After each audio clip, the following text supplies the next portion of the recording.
Obrigado, pastor Alfredo. A paz do Senhor Jesus, boa noite. Já que é para contar a história, a primeira vez que eu senti uma crise de cólica renal foi aqui. A gente tinha acabado foi no domingo, eu saí daqui correndo, daqui para o hospital.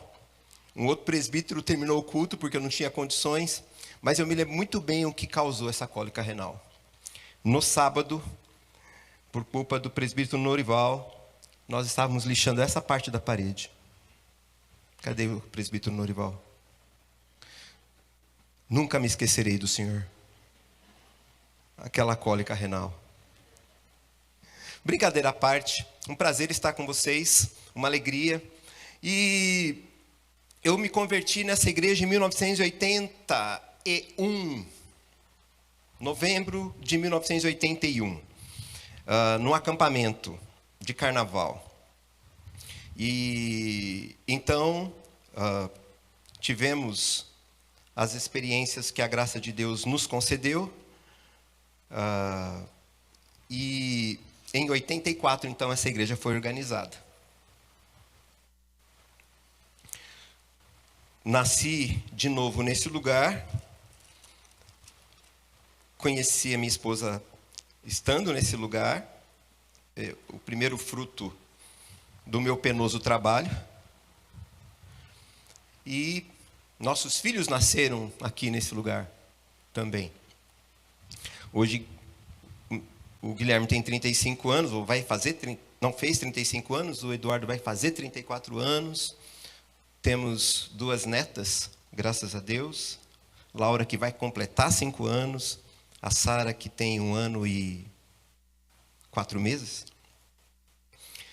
Então, de fato, a gente sempre lembra com carinho aquilo que o Senhor fez ao longo desse tempo todo. E temos algumas histórias com alguns de vocês, né? Então, quando a gente vê ou rever algumas pessoas, não há como não nos lembrarmos, não há como nós não nos identificarmos e trazermos à memória, né, as coisas que a graça de Deus construiu. E nesse sentido, nesse aspecto, é que tem a palavra de hoje. A palavra que nós vamos refletir encontra-se na primeira carta de João, no capítulo de número 1. A primeira carta de João, o capítulo de número 1. E ela é muito interessante porque ela vai tratar sobre alguns aspectos, coisas que me parecem ser extremamente significativas para esse tempo, para essa data, para aquilo que vocês estão celebrando, para as coisas que estão acontecendo.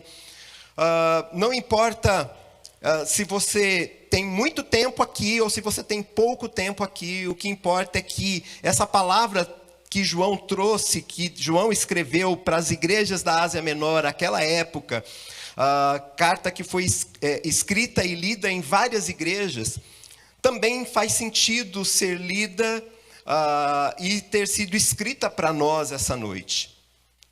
E você vai entender por quê já já. Então eu quero convidar você para ler a primeira carta de João, no capítulo 1, do versículo 1 ao versículo 4. A minha versão é diferente da de vocês. Então, eu vou pedir que vocês leiam junto comigo a versão que está na tela. Tudo bem? Vamos juntos? O que era...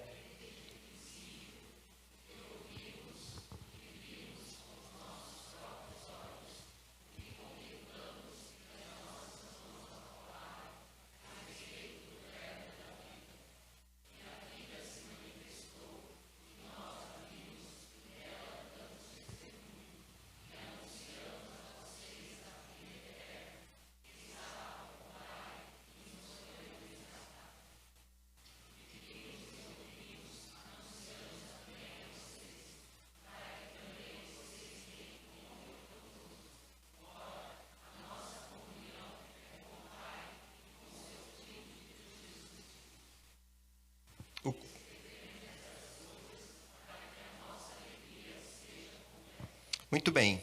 Louvado seja o teu nome, Senhor. Muito obrigado pela tua graça, tua misericórdia, tudo aquilo que o Senhor tem feito nesse lugar ao longo desses 42 anos e, na verdade, muito tempo antes desses 42 anos.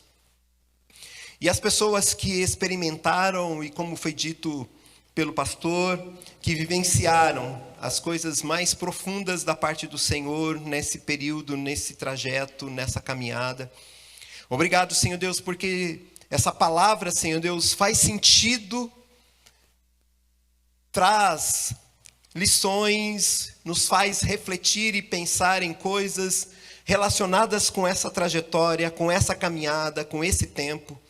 Então, em nome do Senhor Jesus, que o Espírito Santo possa nos ensinar, iluminar a nossa mente, aplicar as realidades da Tua palavra aos nossos corações, para que sejamos transformados ou continuemos nesse processo de transformação, para o louvor da Tua glória.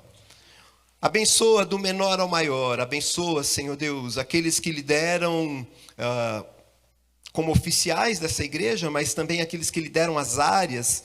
Abençoe, Senhor Deus, para que todos sejam igualmente alcançados pela graça do Senhor e pelos propósitos do Senhor que se cumprem, porque nenhum dos teus planos pode ser frustrado. É o que oramos e te pedimos no nome de Jesus. Amém.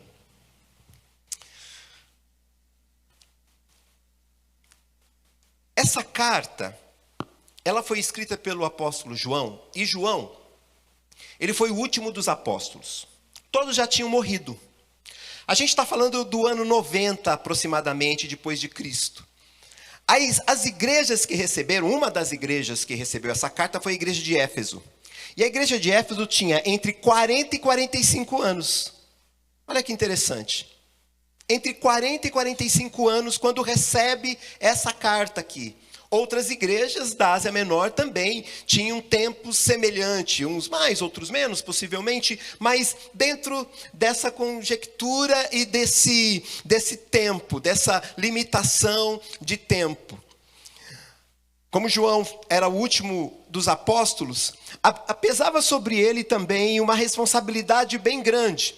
Você sabe, ou se não sabe, vai ficar sabendo, João recebe também a revelação de Jesus Cristo para escrever a Apocalipse, que é direcionada às igrejas da Ásia Menor. Éfeso é uma dessas igrejas também. Então, é um tempo muito significativo. E aí eu fiquei pensando, como é que significa, ou o que é que significa viver, ou ter vivido aqueles 42 anos na igreja, ou estou tomando Éfeso como referência. Na igreja de Éfeso, por exemplo, nós temos aqui algumas pessoas que estão desde esse primeiro ano de organização da igreja, e na verdade até antes, não é? Laide? A família toda, né? Na verdade, não só a Laide. Se parar para pensar no meu tempo de conversão, que foi em 1981, e aí em 1984 essa igreja foi convertida, então muitos dos meus anos foram vivenciados com aquilo que a graça de Deus estava fazendo nesse lugar, ou fez nesse lugar. Mas é ano 90, e hoje nós estamos no ano de 2026. Será que a igreja, essa igreja, quando ler essa carta daqui a 48 anos, quando fizer 90 anos, e certamente a maioria de vocês não estará aqui daqui a 48 anos, né? Eu espero estar na glória também, não agora, mas depois, né? Você também não quer ir agora? Ainda não, você é muito nova. Então, eu fico imaginando, e eu queria convidar você a imaginar. Você consegue imaginar daqui a 48 anos essa igreja? A gente normalmente olha para trás. Então, quando eu olho para trás, eu tenho a lembrança, eu trago a memória, eu tenho no meu coração e na minha mente tantas coisas preciosas que aconteceram aqui. Mas você que está aqui hoje é capaz de projetar, ao projetar, orar, e ao orar, clamar, e ao clamar, aguardar que o Senhor faça, daqui a 48 anos, coisas que sejam tão extraordinárias, tão profundas, tão maravilhosas, ao ponto de fazer com que novas pessoas estejam aqui, como você está aqui hoje? Ou você só olha para o tempo presente? Você só consegue olhar dentro dessa circunferência temporal chamada 2026, talvez 2027, fazer uma projeção para 2028, mas pense lá na frente. Agora, ao pensar lá na frente, entenda que o que João está dizendo aqui tem que fazer sentido hoje, como fez sentido ontem, e precisa continuar fazendo sentido amanhã. E o que é que João está querendo com a igreja quando recebe essa carta? Que essa igreja seja madura. E ao ser madura, que possa manifestar a quem Cristo é. Tivemos aqui uma profissão de fé, e não se espera outra coisa. Qual é o nome da moça? Mabi. Que ela expresse quem Cristo é. Que mostre para as pessoas quem Cristo é. Mas é o que se espera dela, mas é o que se espera de mim, é o que se espera de cada um de nós. E é somente isso que João deseja, que a igreja que recebe essa carta entenda. Vocês precisam entender quem Cristo é, porque quando vocês entendem quem Cristo é, vocês entendem a igreja que precisam ser. Porque cada um quer uma igreja para si. Cada um quer uma igreja com o seu perfil, com as suas características, com as suas idiosincrasias, com as suas expectativas e perplexidades. Mas nós não fomos chamados para ter uma igreja à nossa imagem e semelhança. Nós fomos chamados para ter uma igreja que seja como a de Cristo. E se eu não entendo quem Cristo é, eu não entendo como a igreja deve ser. Se eu não entendo o que Cristo fez, eu não entendo o que a igreja deve fazer. Se eu não entendo como o Cristo se doou, eu não entendo como deve ser a doação da comunidade de fé. Eu preciso entender quem Cristo é, e essa é a grande preocupação de João. Por isso, nessa introdução da carta, que também é chamada de prólogo, João toma a seguinte precaução: vocês precisam acreditar de verdade, 90 anos depois de Cristo, que Cristo é de verdade. Que Cristo não é uma metáfora, que Ele não é um conto, que Ele não é uma historinha. Essa é a grande história. A grande história que mostra, sem dúvida alguma, desde a criação até a consumação, o papel que Cristo assume de forma crucial. O cristianismo, a fé cristã, não é segundo a sua imagem, nem a sua semelhança, muito menos a minha. A fé cristã, ela precisa ser expressão de quem Cristo é. E esta é a grande preocupação de João. E é por isso, na introdução, antes de dizer tantas e tantas coisas, ele vai focar e concentrar a sua fala nessa história. Vocês precisam acreditar, é como se ele estivesse dizendo, vocês precisam acreditar em quem Cristo é, e vocês precisam acreditar nessa história. Então, como é que a gente ouve essa história? Como é que a gente atenta a essa história? Então eu quero sugerir a gente olhar para o texto entendendo que ele está contando ou trazendo de volta à memória daquela igreja, no ano 90, sobre a história de quem Cristo é. E hoje o Senhor também está fazendo a mesma coisa. No ano 42 dessa igreja. Fazer com que essa igreja entenda quem Cristo é. Porque ela não sabe? Não, não é por essa razão. Não é porque ela não sabe. Como também sabiam aqueles que estavam recebendo essa carta. Mas porque existem perigos que querem minar e, de alguma maneira, tirar a profundidade do entendimento espiritual de quem Cristo é.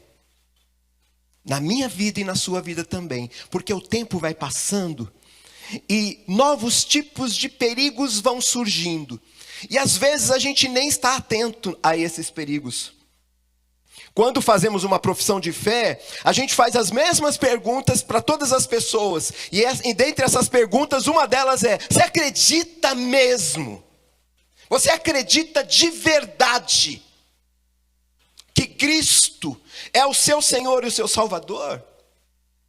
E que você precisa dessa salvação porque você é pecador? Ou talvez você somente diga assim: Senhor, perdoa a multidão dos meus pecados, mas você não fala que pecado é esse. Você não diz: Senhor, eu estou profunda e verdadeiramente arrependido disso, e daquilo outro.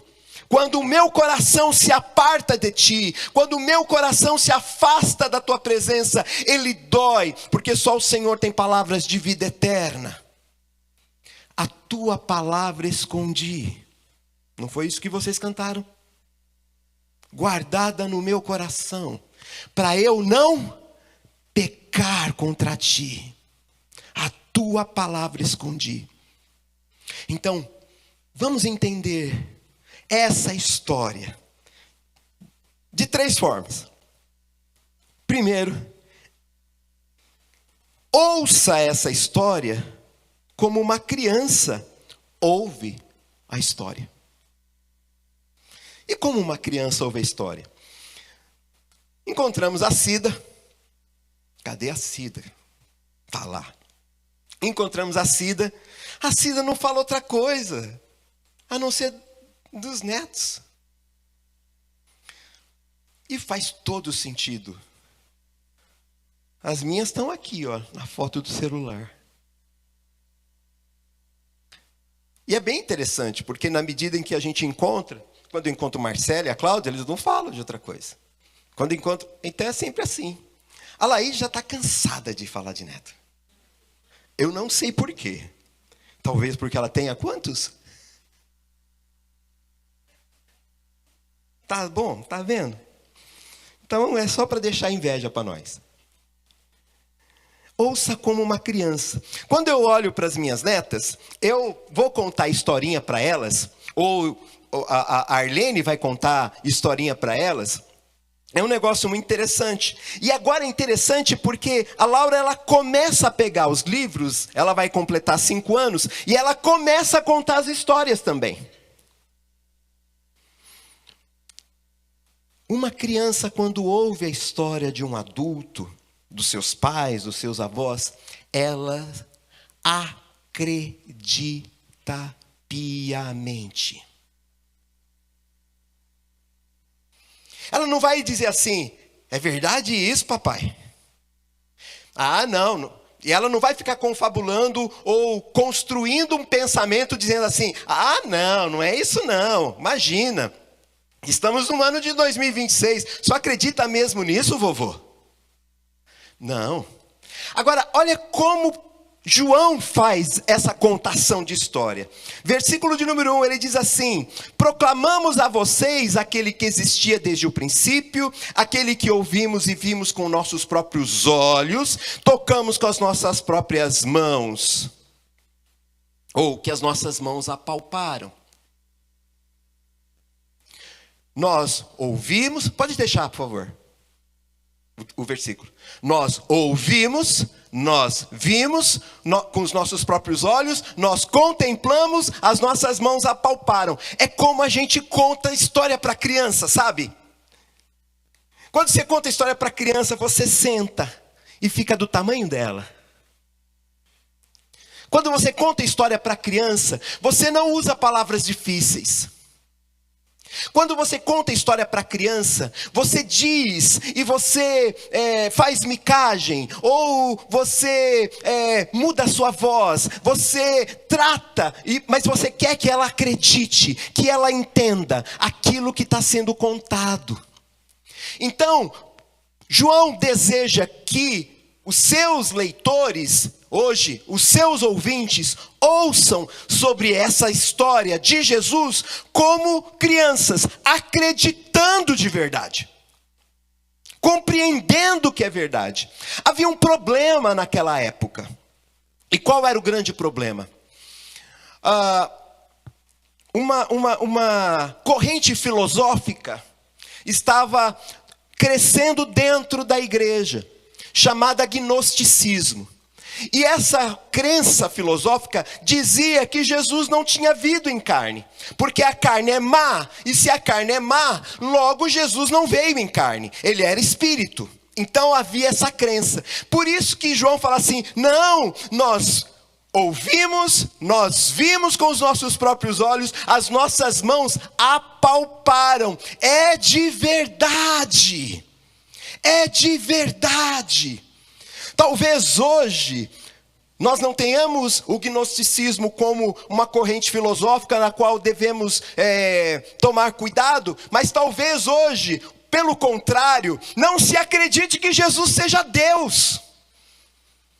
Se acredita em todos os aparatos e as construções históricas, nas confirmações que a arqueologia e a história nos trazem, e aí pensa assim: sim, Jesus foi um bom homem, sim, Jesus foi alguém legal, sim, Jesus foi alguém, um grande mestre. Temos pessoas que falam de Jesus como se soubessem quem ele é,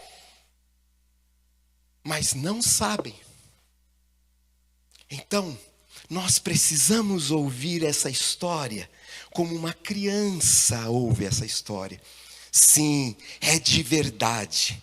E aí, eu preciso que você, que já faz tanto tempo que você está nessa caminhada, que você possa fazer aquilo que Jesus disse, que o seu coração seja como de uma criança, para que você possa experimentar o reino dos céus, que você possa vivenciar as realidades espirituais como uma criança, para que o reino dos céus se torne palpável para você, para que ser igreja não se limite aos aspectos administrativos ou a coisas que fazem sentido, que têm a sua importância, mas ser igreja implique em participar dessa grande história e dizer o seguinte: eu estou com muito desejo de ouvir sobre Jesus, quero que o Senhor conte de novo essa história. Como uma criança pede para a gente contar pela 10ª vez. Todas as vezes que a gente vai contar uma história, a gente pergunta para... A gente está começando agora com a Sara, mas com a Laura, e ela vai falar assim: ah não, eu quero aquela história. Aquela história, vovô. Aquela história, vovó. Porque aquilo está fazendo parte da construção da própria fé e do coração dela. Então ela pede para ouvir de novo. Eu perguntaria antes de avançar: você deseja ouvir a história de Jesus como se fosse uma criança? Eu quero saber mais. De novo. Outra vez. Repete. Ou será que você já sabe tanto que já não tem mais fome, que já não tem mais sede? Você já sabe tanto que tem todas as palavras, todos os capítulos, todas as nuances, todas as cores dessa história muito evidentes e claras. Ainda que isso seja necessário, a gente vai ver já já, mas eu estou falando de ouvir. Ouça essa história de Jesus como se fosse uma criança. Mas o texto avança. E eu quero sugerir que nós ouçamos ou experimentamos, não apenas mais ouçamos, mas experimentemos dessa história como jovens.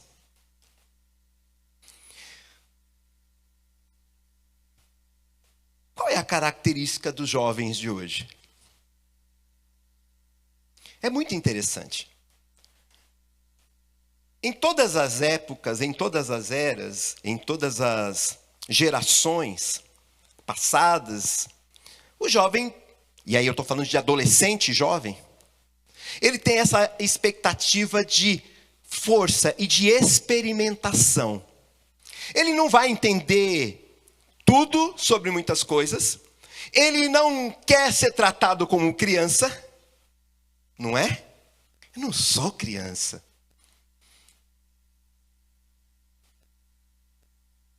Mas ele quer veracidade em quem conta a história. Uma das coisas interessantes que a sociologia nos fala sobre hoje é a seguinte: quando você for contar ou você for se aproximar de um grupo de jovens, adolescentes, não tente chegar lá e falar com eles como se você fosse da idade deles. Não é? Não, pô, o tio do pavê, mano. Não é? Fala como sendo você mesmo. Porque eles não estão querendo, a questão não é comunicacional. A questão aqui é: eu acredito no que você está dizendo por quem você é. Ele quer autenticidade. Pais, conversem com seus filhos com autenticidade. Não é, vem cá, menininha da papai e da mamãe. Não, para. Você não precisa ser grosso, mas você pode conversar direito. Eu me lembro de uma jovem, há muitos anos atrás, que eu estava falando de Jesus para ela e ela disse assim para mim: eu não acredito em Jesus. Eu não acredito no que você acredita. Mas passado um tempo ela pediu oração para mim. Aí eu falei assim: mas espera aí, você pediu para eu orar, mas você disse que não acredita. Aí ela disse assim: mas eu acredito em você. Autenticidade. Não vem me falar de Jesus se você não acredita em quem Jesus é. Não vem me explicar teologia se você não vivencia as experiências, porque o jovem quer experiência. Então, experimente da história como um jovem. Ainda que você tenha que ouvir como uma criança e crer de verdade, quando você cresce, você precisa, você busca, você quer experiências. E aí eu me recordo de contando as histórias para os meus filhos, quando eles eram adolescentes e no início da sua juventude, contando aquilo que a graça de Deus tem feito. E deixa eu dizer uma coisa para vocês que são mais jovens. Uma vez eu estava viajando e conheci no check-in do aeroporto um casal. Estávamos eu e um rapaz fazendo uma viagem missionária. E aí eu conheci um casal no check-in do aeroporto. Isso foi em Lisboa. Voltando de lá para o Brasil. Aí a gente pegamos o avião e fomos até Madrid. E de Madrid retornamos para o Brasil.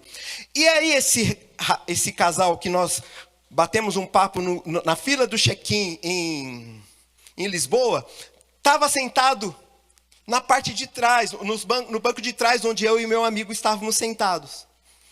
E aí nós começamos a conversar, e quem me conhece já há algum tempo, sabe que eu gosto de falar. Eu estou melhorando, mas eu gosto de falar. E aí a gente fala sobre isso e fala sobre aquilo. E chegou uma hora que ele pergunta assim: você é o quê? você faz o que da vida? Eu falei, eu sou pastor. Ele não acreditou. Eu não sei por quê. Mas ele não acreditou. Mas aí eu falei assim, aí eu falei sério, porque eu sempre falo meio sorrindo, tá? Aí eu falei assim, eu sou pastor mesmo. Isso foi em 2007, no ano do lançamento do Tributário Acústico, do CD. 2007. Eu estava nessa igreja aqui, eu era pastor dessa igreja na época. E aí, a gente, voltando de lá, dessa viagem missionária que eu fui fazer e tal, teve essa experiência.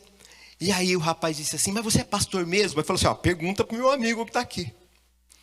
Ele não acreditou em mim, ele teve que perguntar para o rapaz. E o rapaz falou assim, não, ele é pastor mesmo. Aí eu disse assim, você não acredita? Então deixa eu orar por você. A gente estava no avião. Avião é lugar de orar? É. Aliás, ore no avião, que você está bem perto do céu. É isso aí.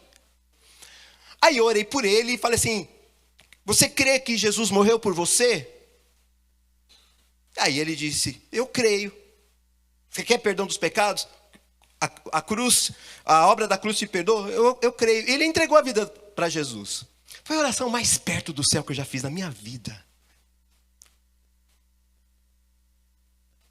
Passado algum tempo, ele me ligou. Naquele tempo nós tínhamos telefone fixo.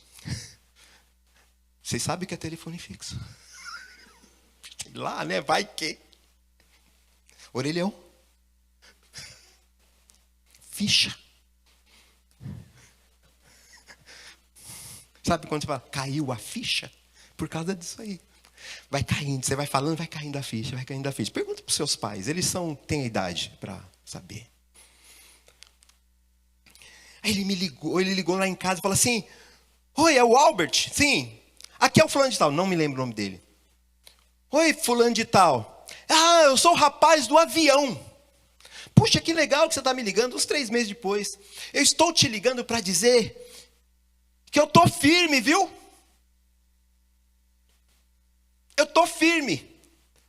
Eu me alegrei e celebrei. Por quê? Porque a obra de Jesus te gera experiência. Olha o que João está dizendo no versículo 2. Aquele que é a vida nos foi revelado. Vou lá ali. A vida se manifestou e nós a vimos e dela damos testemunho. E anunciamos a vocês a vida eterna que estava com o Pai e nos foi manifestada. Ou seja, é real, é de verdade, é de experimentar. Não é um negócio que eu ouço e parece teoria e está distante de mim. É de verdade. Eu poderia contar para vocês, e certamente eu convido vocês a sentar com algumas pessoas que vão contar muitas experiências com Jesus. Não apenas de alguém que leu, mas alguém que ao ler a Bíblia como uma criança, aquilo penetrou de forma tão profunda, tão transformadora e diz assim, eu quero isso para mim. Eu quero isso na minha vida. Se é real, eu quero de verdade. Eu não quero religiosidade. Eu não quero alguma coisa que sirva de domingo. Eu quero algo que venha para a minha vida de segunda a segunda. Por quê? Porque Jesus não é Jesus só de domingo. Ele é de todo dia. Todos os dias. E Ele é fonte inesgotável de experiências. E João está dizendo isso. Presta atenção, igreja, quando ele escreve. Eu quero que vocês ouçam a história como se fossem crianças, mas quero que vocês experimentem no vigor da fé, no vigor da vida, quem Jesus é de verdade. E possam mostrar isso com evidências, mostrar isso com as experiências que a fé é totalmente plausível, mesmo no ano de 2026. Totalmente plausível. Não é alguma coisa que algumas pessoas ainda não têm idade, é mais ou menos isso. Não. É de verdade. Porque joelhos se dobram. Porque as lágrimas correm. Porque a fé transforma e a palavra de Deus, que é viva, ela penetra no coração e corta mais do que uma espada de 2 gumes, a ponto de dividir alma e espírito, juntas e medulas, e é apta para discernir os nossos pensamentos, as nossas emoções, os nossos sentimentos, e diz o seguinte: muda, muda, muda quem você é, muda a sua postura. Viva aquilo que a graça de Deus tem. O poder do Espírito Santo é de verdade.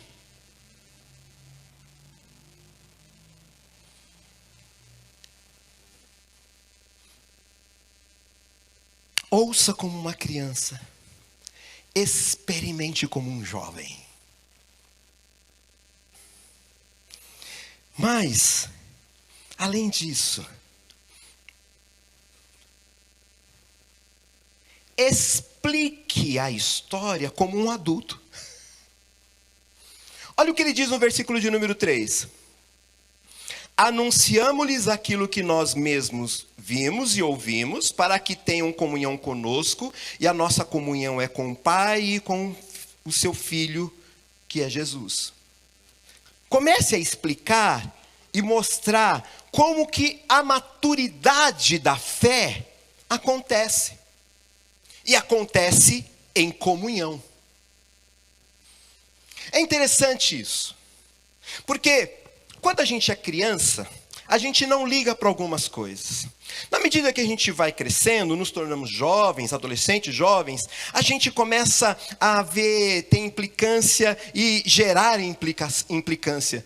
Mas quando a gente é maduro, a gente vai colocando as coisas, pelo menos é para ser assim, colocando pequenas coisas de lado. Fala assim, não, isso aqui não me importa. Um dia me importou, mas isso aqui não me importa. O que me importa é viver como comunidade de fé em comunhão. Aqui a palavra é koinonia. E é interessante. Quando, essa semana eu estava num grupo pequeno lá da nossa igreja, e aí tinha um casal mais velho, e aí eles disseram assim, pastor, aquele outro grupo lá, a gente tem alguns grupos pequenos, aquele outro grupo lá, tem um pessoal que gosta de contar história, eu queria estar lá. Quero tricotar. Quero contar sobre a vida, o que a graça de Deus faz. Comunhão. Comunhão. A gente quer viver as coisas. Gente, não tem como. Eu estou para quase fazer 60 anos. Eu sei, não parece, tudo bem. Quase para fazer 60 anos. Minha mulher é mais velha do que eu. Bem mais velha, cadê ela? Ela até se esconde. É que quem não parece é ela. Aliás, gente, me perdoa, Arlene, eu nem falei que você estava aqui. Estou na paz? Obrigado. Viu? Quando a pessoa fica mais velha, ela nem liga. Percebe?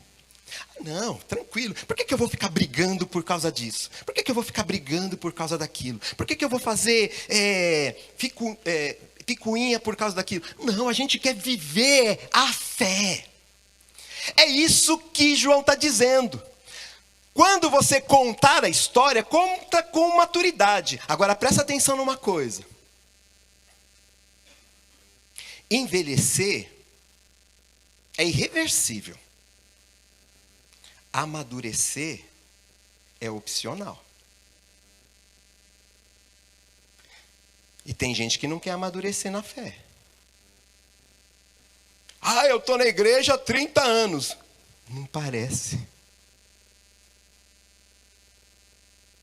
Você vive de uma maneira como se a fé não tivesse produzido tantas coisas aí ao longo desses 30 anos, desses 40 anos, desses 50 anos.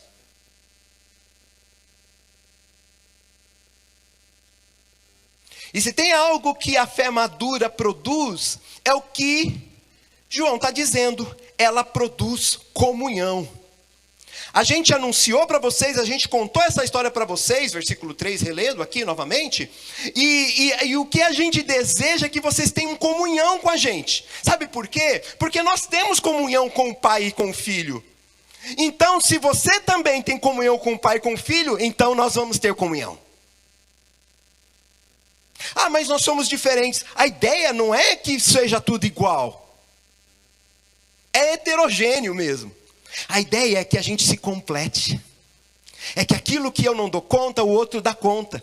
Aquilo que eu não sei orar, o outro saiba orar. Aquilo que eu não entendo, e é por isso que quando você conversa com pessoas mais velhas, que têm experiências com o Senhor, elas vão te contar o que a graça de Deus fez na vida delas. E isso vai fazer com que a sua fé amadureça, a sua fé se desenvolva. Então senta sim com pessoas maduras na fé. Senta sim com gente que conta história.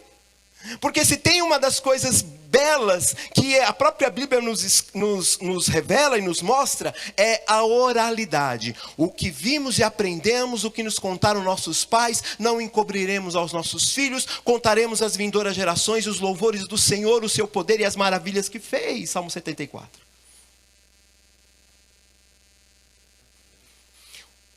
Deus falava para o povo de Israel para não se esquecer, não apagar da sua memória toda a sua trajetória. Então é importante, se estamos aqui fazendo 42 anos, quem fez parte dessa história? Pergunta, você que ainda é criança na fé, você que é adolescente, jovem na fé, pergunta para quem já é maduro na fé, mas espera um pouquinho, como que foi isso? Quais foram as experiências?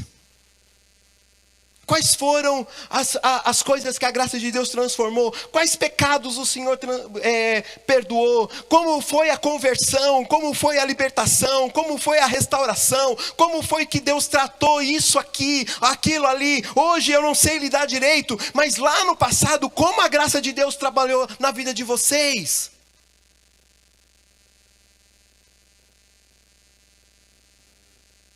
Num mundo apressado como o nosso,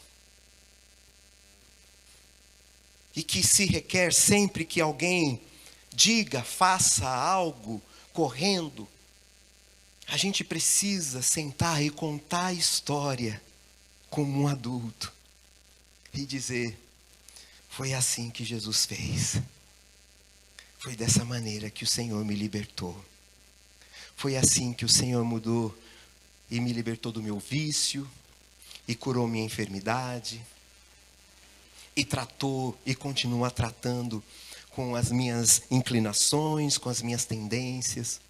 É assim que a graça de Deus continua fazendo na minha vida. A gente precisa ouvir essas histórias. Me permita falar mais uma vez da minha realidade em casa. E eu lembro quando eu contava mais algumas histórias para os meus filhos, agora as histórias são outras, obviamente, mas ele às vezes falava assim, pai, conta aquela história daquela expulsão de demônio que o Senhor fez uma vez.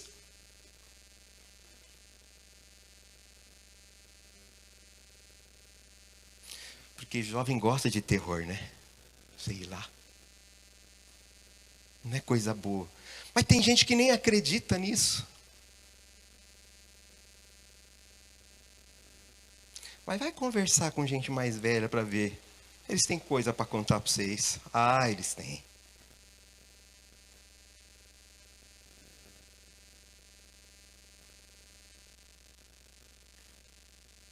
Como é que termina essa história? Olha o último versículo, ou dessa introdução, versículo 4. Escrevemos estas coisas para que vocês participem plenamente da nossa alegria. Para que a alegria de vocês seja completa. Aqui há uma dúvida se ele estava falando da nossa alegria ou da vossa alegria, mas é nossa, é vossa, é de todos nós. A questão é a alegria. Não uma alegria produzida por qualquer história. Não uma alegria produzida por qualquer sentimento ou qualquer situação, mas uma alegria produzida por quem Jesus é. Porque nesse prólogo, nessa introdução, essa é a ênfase de João. Eu quero que vocês saibam quem Jesus é. E eu vou dizer para vocês, os nossos olhos viram, nós apalpamos, Ele se revelou para nós, se manifestou, e agora a gente compartilha com vocês para que a nossa comunhão, que é com o Pai e com o Filho, seja entre nós também. E eu quero dizer, quando isso acontece, é alegria de verdade. É alegria de fato. Em outras palavras, tudo bem, celebrem os 42 anos, façam festa, comam um bolo, soltem fogos, façam bexiga, você pode fazer qualquer coisa, mas nada disso poderia expressar o que somente o Espírito Santo faz no coração de um crente. A alegria do Senhor que é a nossa força. É a alegria que é produzida por Ele. É isso que João está dizendo. Eu estou contando essa história para vocês, para que a gente fique feliz, para que a gente fique alegre. Por quê? Porque a redenção é de verdade. Porque a salvação é real. Porque esse Cristo ressurreto, que a gente celebrou a Páscoa na semana passada, Ele não ressuscitou só na Páscoa. A gente não tem que falar da ressurreição só na Páscoa. A cada domingo, quando a gente celebra, quando a gente se une, quando a gente canta louvores, quando a gente ouve a ministração da palavra, a cada oportunidade, quando eu compartilho, seja por um telefone, por um WhatsApp, seja numa conversa aparentemente sem grandes propósitos, a presença de Deus comunica que nós somos de Deus. Então eu tenho prazer de estar com aqueles que são de Deus. Eu tenho alegria. E eu fico contando os dias. Quando será que nós nos reuniremos outra vez com aquelas pessoas para ouvirmos sobre as histórias que o nosso Senhor tem feito na igreja presbiteriana de Vila Bonilha?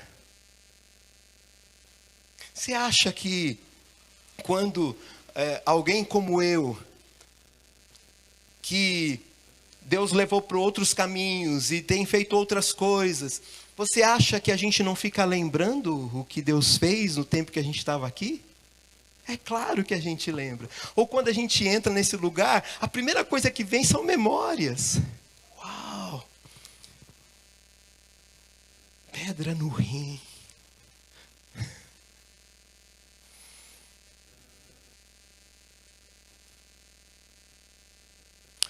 Quando esta laje estava sendo feita e a igreja se reunia no salão social, nossas crianças, e quando eu digo nossas, não somente as minhas, mas de todos aqueles que também estavam ali, naquela época, eram bem pequenas. Eu não era pastor à época. Guilherme, nosso filho mais velho, devia ter talvez 3 anos, não sei. 2 anos de idade. A Arlene está me sinalizando. 2 anos de idade. O culto abençoado lá embaixo, as coisas acontecendo. Daqui a pouco, vem a esposa do pastor à época e entrega o nosso filho para a Arlene e diz assim: imagina que não tinha parede, era só laje. Dá licença, pastor. 2 anos de idade. Alguém passando na rua viu uma criança de 2 anos de idade. Foi lá falar para alguém: tem uma criança de 2 anos de idade na ponta da laje. Aí, sabiamente, a esposa do pastor à época vai lá, pega a criança e entrega para a mãe e diz assim: cuida que o filho é teu.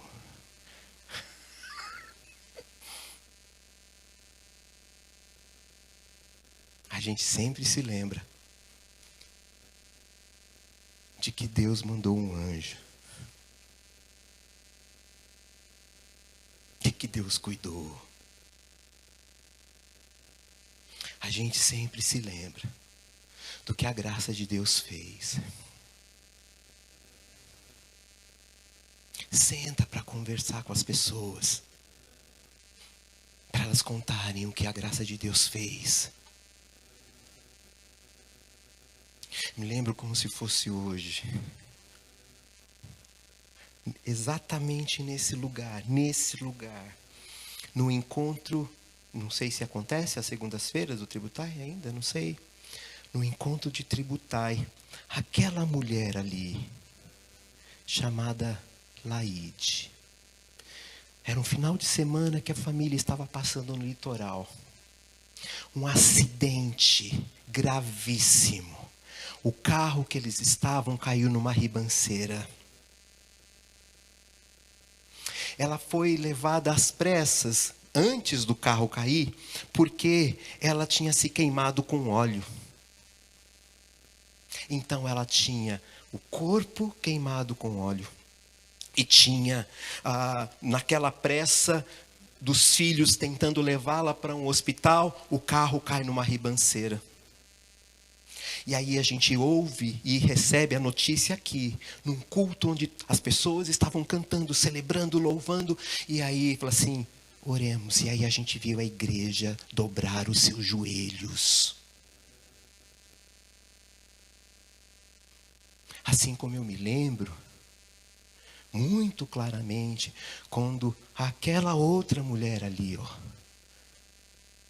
também sofreu um acidente gravíssimo na Castelo. Estou falando da irmã Dolores. E ficou entre a vida e a morte. Essa igreja aqui dobrou os joelhos.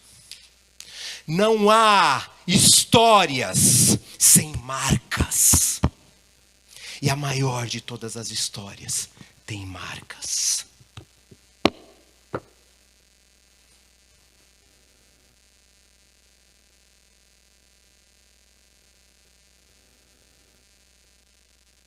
E aí eu poderia dizer outras. Qual é a sua relação com essa grande história? Que as marcas da cruz te alcançou. Que a obra de Jesus também te alcançou.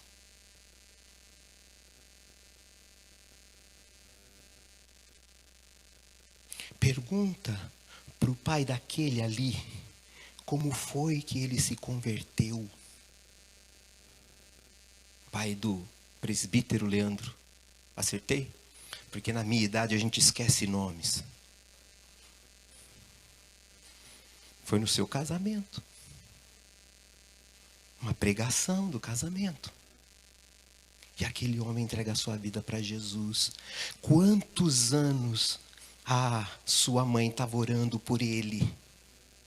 Pedindo, Senhor, converta meu marido, converta meu marido, converta meu marido, converta meu marido. Você precisa ouvir e saber o que Deus, nesses 42 anos, o que Cristo, nesses 42 anos tem feito nesse lugar. Para que a tua fé amadureça. E a sua alegria, a nossa alegria, seja completa. Que Deus te abençoe.